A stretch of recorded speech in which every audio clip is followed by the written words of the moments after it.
We got a phone call from actually my aunt, my mom's sister.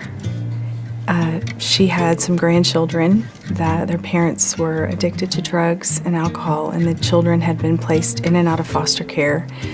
They were now 5.5 years old, and they needed a permanent home.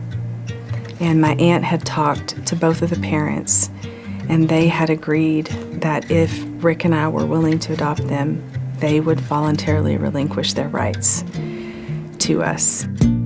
So Rick and I prayed about it, and we really felt like this was something the Lord was asking us to do. And so we gathered up 12 of our family members, and we all flew to California to meet them for the first time. Bless their hearts, they probably were a little overwhelmed.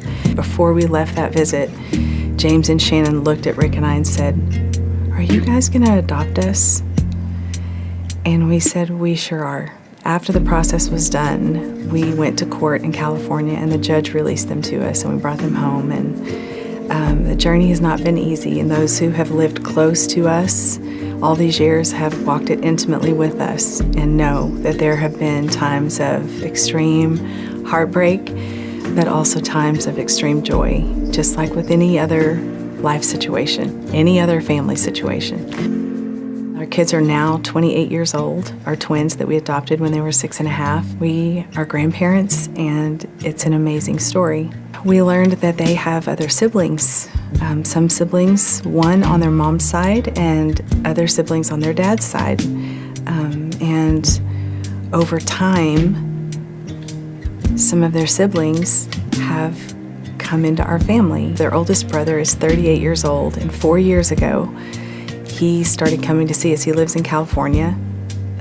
Started coming just to see us in the summer for a week, and then we'd say, "Are you coming back for Thanksgiving? Are you coming back for Christmas?" And so for 4 years now, he's been coming back for Thanksgiving and for Christmas. And we told him that he's ours. He's our son. And we said, "You have a home here, and you have a family, and we are all together in this."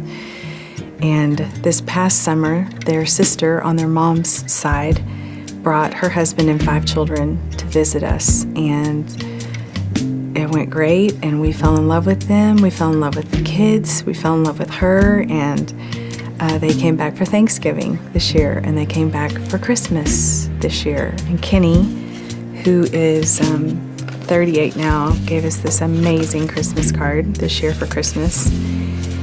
And in it he wrote, "I have finally felt like I am a part of something, and I do have a family. Love, Kenny."